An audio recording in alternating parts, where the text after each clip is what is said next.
Thank you very much. Now, to the question, why crossover?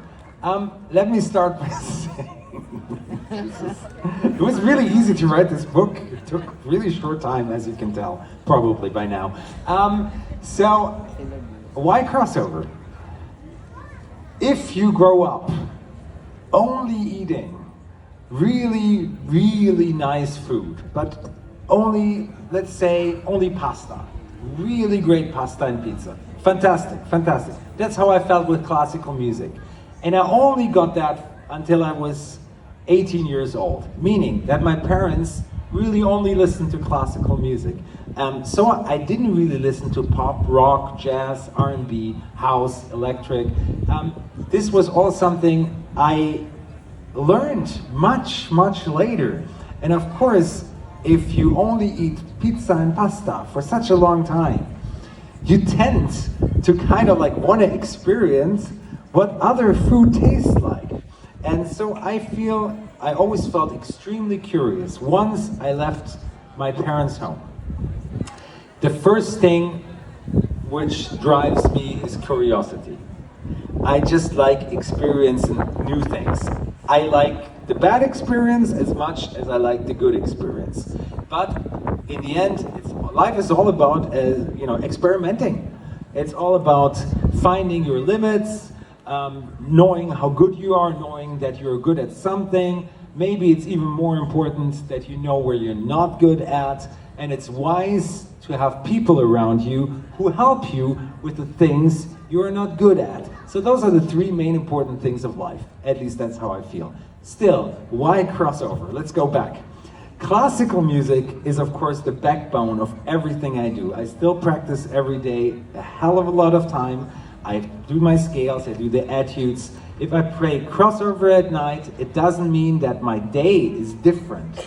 It's all about, the instrument, it's about the technique, it's about having the right vibrato, it's about having the right style. If you play Bach or Beethoven, there's 150 years in between pop and jazz and rock. There's only 50. So I know how to switch into a different genre very easy, because you play Bach differently than Beethoven. You play Beethoven differently than Mozart, and Mozart with a different vibrato than Sibelius. And you use different glissandi when you play Tchaikovsky.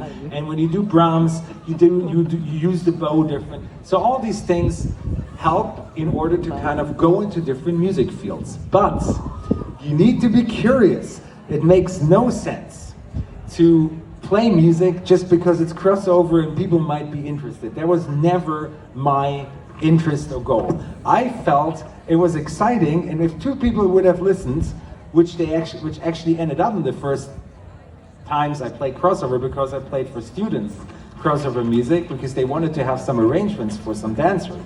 This is getting all really out of hand right now with what I'm talking, but all I'm trying to say is crossover, because I wanted to do something to connect to an audience, to connect to a younger audience, to do something which I love doing next to classical music, and I wanted to express myself on the instrument as contemporary as possible, still with cherishing and respecting the tradition. That's why when I play crossover tour, you're hating me right now. When I play a crossover tour, I like following up with a classical tour, same with records.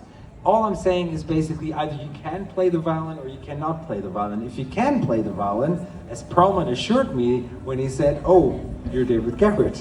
If you can play the violin, you better do as much as you can in your life to get the best result. And for me, my personal path was experimenting, having fun with music, especially growing up in such a tight household at home. I wanted to have freedom. I wanted to have freedom in life.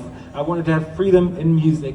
I wanted to have freedom with my choices, bad or good. Same in music. So for me, why crossover? Because I wanted freedom. Probably that's the best kind of cap I can put here right now. Good luck with this.